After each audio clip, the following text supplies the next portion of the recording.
भर में ऑनलाइन ठगी के मामलों में लगातार इजाफा होता हुआ दिखाई दे रहा है। पुलिस की ओर से जारी एडवाइजरी के बावजूद आम नागरिक ठगों का शिकार हो रहे। ऐसे ही एक मामले बालाघाट पुलिस ने बड़ी सफलता अर्जित करते हुए मामले में 6 शातिर ठगों को धर दबोचा है, जिनके पास से पुलिस ने 40 लाख नगद रुपए सहित एक वाहन अन्य सामग्री बरामद की है। शुक्रवार को पुलिस अधीक्षक आदित्य मिश्रा ने प्रेस वार्ता के माध्यम से इस पूरे प्रकरण का खुलासा किया। अंतरराज्यीय ऑनलाइन गिरोह का खुलासा करते हुए वार्ता के दौरान पुलिस अधीक्षक आदित्य मिश्रा ने बताया कि बालाघाट प्रेमनगर निवासी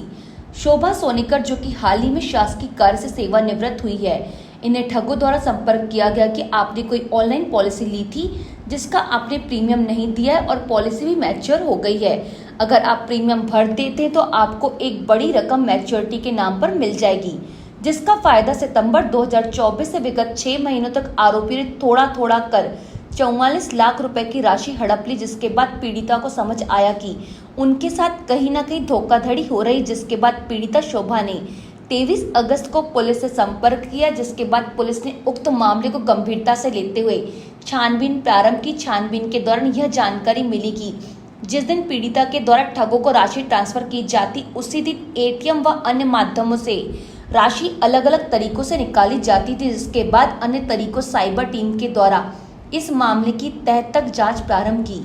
तो ज्ञात हुआ कि लगातार ठगों के बैंक अकाउंट में दर्ज मोबाइल नंबर बदल रहे हैं। वही अकाउंट की जानकारी ली तो पता चला कि इसमें कई अकाउंट श्रमिक सहित अन्य लोगों के हैं। विगत 1 महीने तक छानबीन करने के बाद एक साथ पुलिस ने नोएडा, वाराणसी, बिहार सहित अन्य आरोपियों के स्थानों पर एक साथ दबिश दी, क्योंकि अगर किसी भी एक आरोपी की गिरफ्तारी की भनक लग जाती तो बाकी अन्य आरोपी भी अपना लोकेशन बदल लेते। जिसके बाद हमारी टीम ने 14,700 किलोमीटर का सफर तय कर 6 आरोपियों को धर दबोचा है।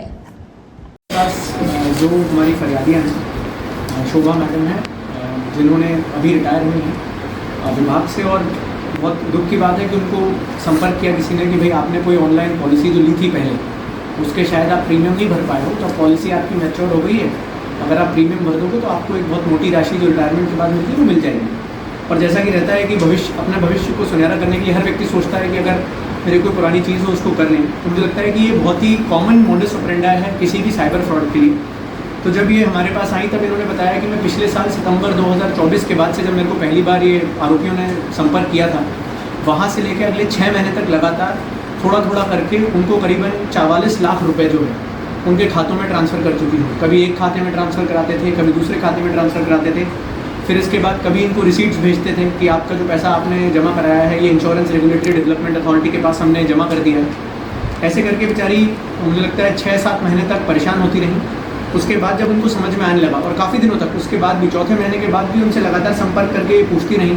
कि भाई हमारे पॉलिसी का जो मैच्योरिटी अमाउंट है वो हमें कब प्राप्त होगा। और जब उनको 2-4 महीने बाद समझ में आया कि यार बार बार संपर्क करने के बाद नंबर बदलते जा रहे हैं, फ़ोन नहीं उठाते हैं, फ़ोन स्विच ऑफ कर लेते हैं, तब उन्होंने पहली बार हमें संपर्क किया था। पहली बार जब हमें संपर्क किया था हमें भी लगा था कि भाई इतना पुराना क्योंकि केस हो चुका है और लगातार काफ़ी लंबे समय से इस तरह का उन लोगों ने पैसा इनसे अकाउंट में डलवा लिया है। हमने जब इसकी फाइनेंशियल इन्वेस्टिगेशन स्टार्ट की तो पता चला कि ऑलमोस्ट सारा पैसा जो है वो जिस दिन फ्रॉड के अमाउंट को निकाला जाता था उसी दिन उसका कैश विड्रॉल हो जाता था। पहले वो एटीएम में जाता था, एटीएम के माध्यम से वो मल्टीपल अकाउंट्स में ट्रांसफ़र होता था और लेयरिंग होने के बाद वो अलग अलग जगह से विड्रॉ हो जाता था। मुझे लगता है जो हमारी साइबर फाइनेंशियल एनालिसिस की टीम है उन्होंने बहुत अच्छा काम किया कि उन्होंने इन सारे लेयर्स को पढ़ने के बाद एक पैटर्न्स डेवलप किए कि ये सारा पैसा जो मूवमेंट हो रहा है ये कहाँ से हो रहा है। एक चौंकाने वाली बात ये थी कि जिन कंपनीज़ के नाम पे ये अकाउंट्स खोले गए थे उन कंपनीज़ का अगर आप फाइनेंशियल ट्रांजैक्शन देखेंगे तो करोड़ों में मूवमेंट हो रहा है पैसे का। जबकि जब हमने उनके एसेट्स का निकाला तो पता चला कि उनके कोई भी फिजिकल एसेट्स ऐसे है नहीं। एक छोटी सी जगह पे दुकान के नाम पे वो कंपनीज चला रहे हैं, और पर फाइनेंशियल एसेट्स जो अकाउंट्स में मूवमेंट हो रहा है वो काफ़ी बड़ी संख्या में हो रहा है। साथ ही साथ इसके साथ एक विशेष चीज़ पता चली कि जो भी बैंक अकाउंट नंबर्स हैं उसमें बार बार मोबाइल नंबर्स चेंज होते जाते हैं, और चेंज होने के बाद वो किसी न किसी ऐसे आदमी के नाम पे होते हैं जिसको जब हमने टच किया या उनसे स्टेटमेंट की तो पता चला कि कोई मजदूर है, कोई काम कर रहा है, किसी को बोला कि भाई आपको प्रधानमंत्री आवास योजना का पैसा आना है, उसके लिए आपका खाता खुला लीजिए, आपको किसी सरकारी स्कीम का खाता के लिए आना है। तो ये बात बिल्कुल क्लियर हो गई थी कि ये जो स्कीम है ये पूरी चलाई इसलिए जा रही है कि लोगों का पैसे को रीड आउट करके, लेयरिंग करके उसके बाद विड्रॉ किया जा सके। तो लगातार हम लोग पिछले 1-1.25 महीने से हमारी टीम्स इसमें काम कर रहे थे। पहले हमने बड़ा साइलेंटली इसके पूरे फाइनेंशियल ट्रेल को इस्टेब्लिश किया। इस्टेब्लिश करने के बाद फिर हमने एक साथ मल्टीपल टीम्स बना के रेड की, जिसमें रेड में वाराणसी था, नोएडा था, गाजियाबाद था, न्यू दिल्ली था और बिहार थी। और हमें एक साथ रेड करना इसलिए भी आवश्यक था क्योंकि हमें पता था कि अगर एक बार भी किसी को चेन में पता लग गया कि पुलिस उनके बारे में जानने लगी है तो फिर उसके बाद बाकी लोग अपना फ़ोन स्विच ऑफ कर लेते हैं या लोकेशन चेंज करने लगते हैं। और मुझे लगता है कि साइमल्टेनियस रेड्स का ही नतीजा है कि हम इनके पूरे गिरोह को पकड़ पाए, क्योंकि जब भी हम किसी व्यक्ति से बात करते थे वो बोलता था कि मैंने पैसा निकाल के थर्ड आदमी को दे दिया।